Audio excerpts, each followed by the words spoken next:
मुख्यमंत्री महाराणा प्रताप शिक्षा परिषद के 91वें संस्थापक सप्ताह समारोह के शुभारंभ कार्यक्रम में संबोधित करते हुए सीएम योगी ने कहा कि हर राह किसी न किसी मंजिल तक पहुंचाती है, जरूरत मंजिल के लिए सही राह चुनने की है। वहीं उन्होंने जनता दरबार में फरियादियों की फरियाद सुनी और उनकी समस्याओं का जल्द से जल्द समाधान करने के निर्देश दिए।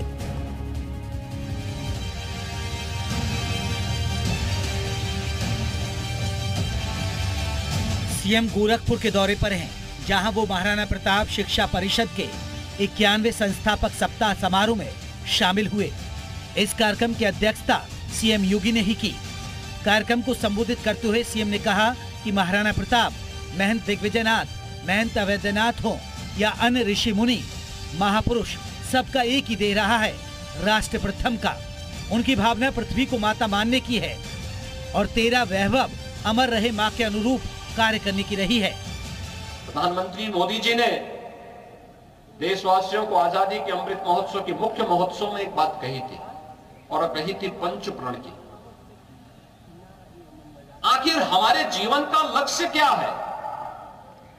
लक्ष्य की ओर बढ़ने के लिए अगर हमने राह सही चुनी है, याद रखना, हर राह मंजिल तक पहुंचाती है, बस राह चुनने की आवश्यकता है।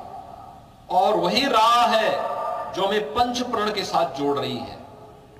जो पंच प्रण है, यही वह राह है जो हमें लक्ष्य तक पहुंचाएगी, एक विकसित भारत के निर्माण के लिए। सीएम योगी ने कहा कि महाराणा प्रताप शौर्य, स्वाभिमान और स्वावलंबन की प्रतिमूर्ति है। देश को ऐसी भावनाओं से जोड़ते हुए पीएम मोदी ने आजादी के अमृत वर्ष में पंच प्रण की राह पर चलने का लक्ष्य दिया है। पंच प्रण यानी गुलामी की मानसिकता से मुक्ति, विरासत का सम्मान, महापुरुषों, लोक कलाओं परंपराओं पर गौरव, एकता का संकल्प और नागरिक कर्तव्यों का निर्वहन है। देश के 142 करोड़ आबादी यदि पंच प्रण के अनुरूप राष्ट्र प्रथम की भावना से काम करे तो विकसित भारत के लक्ष्य को प्राप्त करने और देश को दुनिया की सबसे बड़ी ताकत बनने से कोई नहीं रोक सकता। जब हम महाराणा प्रताप की बात करते हैं, महंत दिग्विजयनाथ जी की बात करते हैं, महंत अवैधनाथ जी की बात करते हैं, भारत की ऋषि परंपरा, भारत के उन महापुरुषों की बात करते हैं जिनकी प्रेरणा हमें सदैव आगे बढ़ने के लिए प्रेरित करती है, तो उसके पीछे एक ही ध्येय होता है। इन सभी महापुरुषों का, भारत के संतों, ऋषि मुनियों का एक ही ध्येय था और वह ध्येय था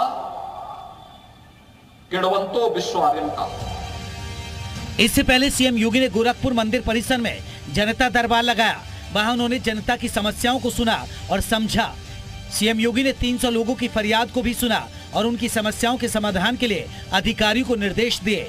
जनता की समस्याएं सुनने के बाद सीएम योगी ने अधिकारियों को सख्त लहजे में कहा कि किसी भी प्रकार की लापरवाही बर्दाश्त नहीं की जाएगी। ब्यूरो रिपोर्ट, जी मीडिया।